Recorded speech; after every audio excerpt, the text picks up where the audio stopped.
नमस्कार बच्चों, YouTube channel शिक्षालय में आपका बेहद स्वागत है। मेरा नाम है रेनू यादव। बच्चों, इस YouTube चैनल के माध्यम से हम क्लास 9 से लेकर 12 तक की पूरी केमिस्ट्री और क्लास 10 की साइंस कवर कर रहे हैं। क्लास 10 में केमिस्ट्री में लास्ट लेक्चर में हम लोगों ने पढ़ा था आयनिक कंपाउंड, जिनको हम इलेक्ट्रोवैलेंट कंपाउंड भी बोलते हैं, और आयनिक बॉन्ड, जिनको हम इलेक्ट्रोवैलेंट बॉन्ड भी बोलते हैं, उसके बारे में। ओके, अब हम उसी आयनिक कंपाउंड के प्रॉपर्टीज का डिस्कशन करेंगे। आयनिक कंपाउंड मतलब इलेक्ट्रोवैलेंट कंपाउंड। ओके, बहुत जल्दी से कर लेते हैं। बहुत सिंपल सा टॉपिक है, छोटा सा टॉपिक है। पहली चीज तो ये समझिए कि जो आयनिक कंपाउंड्स होते हैं ना, यानी कि electrovalent compound, they are crystalline. Okay, अब क्रिस्टलाइन होने का क्या मतलब हुआ और क्यों होते हैं क्रिस्टलाइन? देखो बच्चों, अगर हम कॉमन सॉल्ट की बात करें, NaCl, जिसको हम केमिस्ट्री में सोडियम क्लोराइड बोलते हैं, अगर आप इसको तोड़ेंगे तो it is made up of Na positive and Cl negative. ये तो हमने कई बार पढ़ा है। यानी कि this particular compound is made up of oppositively charge ions. क्योंकि इनके पास जो आयंस हैं वो ऑपोजिटिवली चार्ज हैं, इसीलिए इसमें फोर्स ऑफ अट्रैक्शन बहुत ज्यादा होता है। तो क्योंकि फोर्स ऑफ अट्रैक्शन ज्यादा है, इस वजह से ये हमेशा एक क्रिस्टल के फॉर्म में मीन्स स्ट्रांगली बॉन्डेड रहते हैं और एक क्रिस्टल का रूप ले लेते हैं। क्लियर? क्योंकि ये क्रिस्टल के फॉर्म में होते हैं, इसीलिए ये हार्ड भी होते हैं। These are hard and they are also brittle, यानी कि आप इनको तोड़ सकते हैं। पता है, जो रॉक सॉल्ट होता है ना, वो अच्छा खासा बड़ा होता है, टुकड़ा होता है, वो आप उसको तोड़ सकते हैं। उसको पीस लेंगे तो जो नमक हम लोग खाते हैं वैसा मिल जाएगा। तो यानी कि जो रॉक सॉल्ट्स होते हैं उसको हम कन्वर्ट करके हम तक पहुंचाया जाता है। ओके, वो हमें पाउडर फॉर्म में मिलता है। उसके बाद भी अगर आप नमक को पकड़ के देखो ना, तो वो आपको पता चलेगा कि वो एक कण यानी कि क्रिस्टल के जैसा ही है। ओके, तो पहली प्रॉपर्टी क्या है बच्चों, कि जो हमारे पास इलेक्ट्रोवैलेंट कंपाउंड्स या फिर आयनिक कंपाउंड्स होते हैं, they are crystalline. Crystal form में होते हैं, हार्ड होते हैं, ब्रिटल होते हैं। क्रिस्टल फॉर्म में क्यों होते हैं? क्योंकि ऑब्वियसली ऑपोजिटिवली चार्ज पार्टिकल्स से मिलके बने होते हैं, आयंस से मिलके बने होते हैं। ये अपोजिट चार्ज होने की वजह से, इस कंपाउंड में अपोजिट चार्ज होने की वजह से ये स्ट्रांगली बॉन्डेड रहते हैं। क्लियर? और क्योंकि इनके बीच में oppositely charge means charges opposite हैं, ये स्ट्रांगली बॉन्डेड होते हैं, इसीलिए इनकी सेकंड प्रॉपर्टी इनको बनाती है with a high melting and boiling point. Obviously अगर कोई भी कंपाउंड स्ट्रांगली बॉन्डेड है और उसका फोर्स ऑफ अट्रैक्शन बहुत ज़्यादा है, उसकी बॉन्डिंग बहुत स्ट्रांग है, तो वो बहुत हाई टेम्परेचर पे मेल्ट भी करेगा, बहुत हाई टेम्परेचर पर बॉइल भी करेगा। एक एग्जाम्पल बताती हूँ, NaCl का ही एग्जाम्पल ले लेते हैं बच्चों। NaCl का मेल्टिंग पॉइंट 800 डिग्री सी है, पता है, और बॉइल पता है किस पे करता है? 1413 डिग्री सी। इतना हाई इनका मेल्टिंग और बॉइलिंग पॉइंट होता है। वो तो मैंने सिर्फ एक क्रिस्टल की बात की है, एक मतलब NaCl की बात की है। ओके, तो पहली प्रॉपर्टी क्या है कि ये क्रिस्टलाइन होते हैं, को मालूम है, और पॉजिटिवली चार्ज पार्टिकल से मिलके बने हैं, जिनको आप आयंस बोलते हैं, और इसी वजह से उनके बीच का जो बॉन्ड होता है, आयनिक बॉन्ड या इलेक्ट्रोवैलेंट बॉन्ड, वो बहुत स्ट्रांग होता है, जिसकी वजह से वो एक स्ट्रक्चर में बन जाते हैं जो उसको क्रिस्टलाइन बनाता है। हार्ड और ब्रिटल होता है, आपको मालूम है।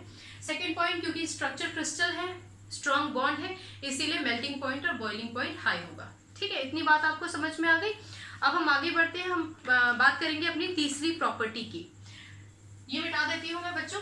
तीसरी प्रॉपर्टी को समझने से पहले एक झलक अपने बचपन में ले चले, अपने आप को पिछले टाइम पे ले चलते हैं, जब हम थोड़े से छोटे रहे होंगे। आप तो बहुत छोटे रहे होंगे, मैं भी छोटी रही होंगी मेरे बचपन में। तो वहाँ पे ना हम लोगों ने हमेशा एक गेम जरूर खेला है। वो क्या था कि हम एक पेपर लेते थे, उसके छोटे छोटे टुकड़े कर देते थे, वो टेबल पे डाल देते थे, और कोई भी स्केल, पेंसिल या फिर पेन अपने बालों से रब करते थे। याद है आपको? आपने किया है ना ऐसा? मुझे बताइएगा अगर आपने किया है तो। और वो पेपर्स के ऊपर उसको ऐसे दूर से लेकर आते थे, तो पेपर उठ उठ के उस पेंसिल पर चिपकते थे, या स्केल पर, या पेन, जिससे भी आपने अपने बालों को रब किया है ना? ऐसा होता था ना? Okay, so that is known as electrostatic force of attraction. Just a minute बच्चों। That is known as electrostatic force of attraction. Okay, electrostatic force मतलब क्यों होता है? क्योंकि जब हम कुछ चीज रब करते हैं ना, तो हमारे बालों के जो आयंस होते हैं वो ट्रांसफर हो जाते हैं इस पर।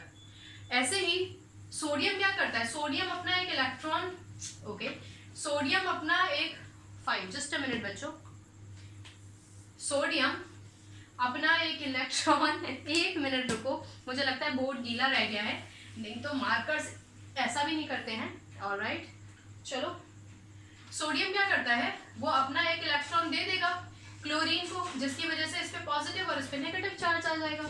तो अगेन इनके ऑपोजिट चार्जेस हैं, ऑपोजिट चार्जेस होने की वजह से इनका जो फोर्स ऑफ अट्रैक्शन है वो बहुत स्ट्रांग है। क्लियर?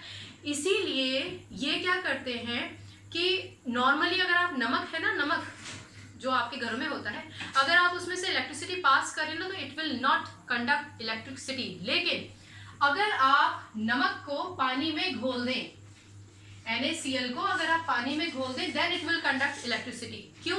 क्योंकि जो पानी है ना उसमें जब ये मींस सॉल्ट आपका घुलेगा तो वो जो आयंस है ना वो सेपरेट हो जाएंगे, आयंस सेपरेट हो जाएंगे और जो चार्जेस हैं वो तैरने लग जाएंगे। ओके, इसीलिए कहा जाता है कि जो आपका आयनिक कंपाउंड होता है, it behaves like electrolyte, it behaves like electrolyte. Okay, अब बस टॉपिक खत्म होने में एक पॉइंट और रह गया है, उसके बाद टॉपिक होगा। तो इट बिहेव्स लाइक इलेक्ट्रोलाइट का मतलब क्या होता है, it can conduct electricity, it can just pass electricity from with in itself. Clear हो गई बात? कोई डाउट? ओके, नेक्स्ट है इट डिसॉल्व्स इन वाटर। पानी में तो डिसॉल्व करेगा लेकिन केमिकल्स में डिसॉल्व नहीं करेगा। क्यों? पता है, पानी का जो डाइइलेक्ट्रिक कांस्टेंट होता है ना 20 डिग्री सी पर, वो होता है समथिंग अराउंड 80.4। और अगर आप अल्कोहल की बात करो ना तो अल्कोहल हो गया, ईथर हो गया, इनका जो डाइइलेक्ट्रिक कांस्टेंट होता है वो बहुत कम होता है। अगर मैं बात करूं बेंजीन की, तो बेंजीन का जो डाइइलेक्ट्रिक कांस्टेंट होता है ना वो शायद 2.23 कुछ होता है। अब डाइइलेक्ट्रिक कांस्टेंट क्या होता है?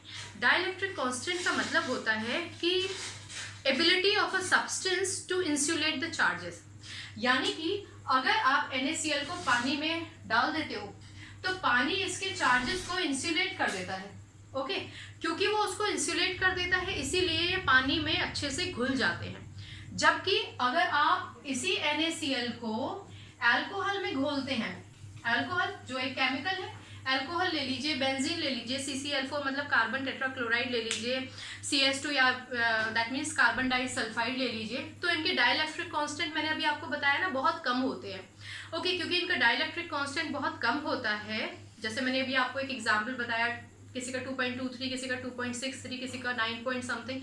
तो क्योंकि इनका डाइइलेक्ट्रिक कांस्टेंट बहुत कम होता है, ये NaCl के जो चार्जेस होते हैं उनको इंसुलेट नहीं कर पाते और इसी वजह से वो अपने अंदर इसको डिसॉल्व नहीं कर पाते हैं। Is this clear? इसीलिए जो आयनिक कंपाउंड होते हैं वो पानी में डिसॉल्व कर जाते हैं, लेकिन अल्कोहल हो गया, बेंजीन हो गया, कार्बन टेट्राक्लोराइड हो गया, मतलब जो ऑर्गेनिक सॉल्वेंट्स होते हैं, ठीक है, जिनको आप नॉर्मली केमिकल्स बोलते हो, उसमें डिसॉल्व नहीं करते हैं। क्लियर? तो क्रिस्टलाइन होते हैं, high melting high boiling point, पानी में डिसॉल्व करेंगे, ऑर्गेनिक सॉल्वेंट्स केमिकल्स में डिसॉल्व नहीं करेंगे बिकॉज ऑफ डाइइलेक्ट्रिक कांस्टेंट।